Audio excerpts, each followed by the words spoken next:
پھر جب حج کے تمام ارکان پورے کر چکو تو مینا میں اللہ کو یاد کرو جس طرح اپنے باپ دادا کو یاد کیا کرتے تھے، بلکہ اس سے بھی زیادہ۔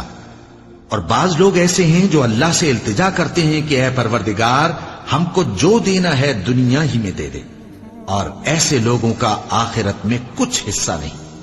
اور بعض ایسے ہیں کہ دعا کرتے ہیں کہ پروردگار ہم کو دنیا میں بھی نعمت عطا فرما اور آخرت میں بھی نعمت بخشیو اور دوزخ کے عذاب سے محفوظ رکھیو۔ یہی لوگ ہیں جن کے لیے ان کے کاموں کا حصہ یعنی اجر نیک تیار ہے، اور اللہ جلد حساب لینے والا ہے۔ اور قیام منی کے دنوں میں جو گنتی کے دن ہیں اللہ کو یاد کرو۔ اگر کوئی جلدی کرے اور 2 ہی دن میں چل دے تو اس پر بھی کچھ گناہ نہیں، اور جو بات تک ٹھہرا رہے اس پر بھی کچھ گناہ نہیں۔ یہ باتیں اس شخص کے لیے ہیں جو اللہ سے ڈرے، اور تم لوگ اللہ سے ڈرتے رہو اور جان رکھو کہ تم سب اس کے پاس جمع کیے جاؤ گے۔ اور کوئی شخص تو ایسا ہے جس کی گفتگو دنیا کی زندگی میں تم کو دلکش معلوم ہوتی ہے، اور وہ اپنے معافی ضمیر پر یعنی اس بات پر جو اس کے دل میں ہے اللہ کو گواہ بناتا ہے، حالانکہ وہ سخت جھگڑالو ہے۔ اور جب پیٹ پھیر کر چلا جاتا ہے تو زمین میں دوڑتا پھرتا ہے تاکہ اس میں فتنہ انگیزی کرے اور کھیتی کو برباد اور انسانوں اور حیوانوں کی نسل کو نابود کر دے، اور اللہ فتنہ انگیزی کو پسند نہیں کرتا۔ اور جب اس سے کہا جاتا ہے کہ اللہ سے خوف کر تو غرور اس کو گناہ میں پھنسا دیتا ہے، سو اس کو جہنم کافی ہے اور وہ بہت برا ٹھکانہ ہے۔ اور کوئی شخص ایسا ہے کہ اللہ کی خوشنودی حاصل کرنے کے لیے اپنی جان بیچ ڈالتا ہے، اور اللہ بندوں پر بہت مہربان ہے۔ مومنو، اسلام میں پورے پورے داخل ہو جاؤ اور شیطان کے پیچھے نہ چلو، وہ تو تمہارا کھلا دشمن ہے۔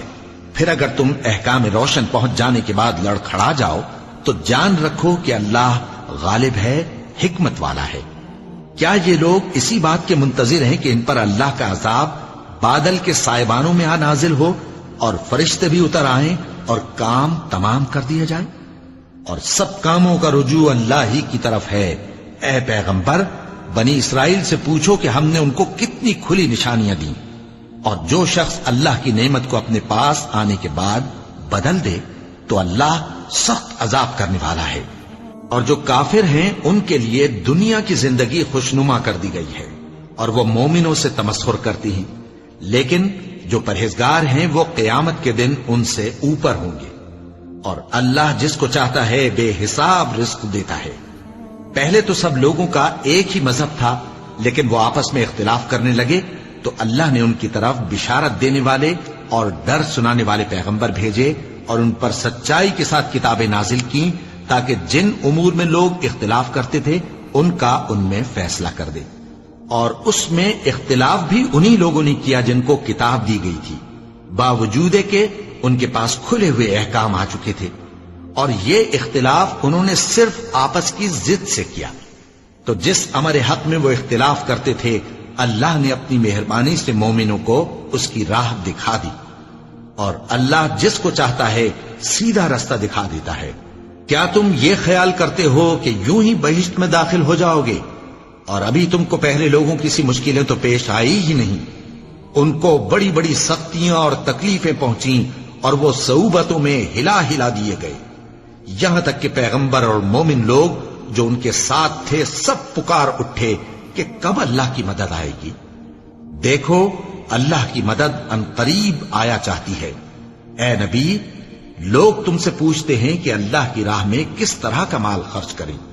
کہہ دو کہ جو چاہو خرچ کرو، لیکن جو مال خرچ کرنا چاہو وہ درجہ بدرجہ اہل استحقاق یعنی ماں باپ کو اور قریب کے رشتہ داروں کو اور یتیموں کو اور محتاجوں کو اور مسافروں کو سب کو دو، اور جو بھلائی تم کرو گے اللہ اس کو جانتا ہے۔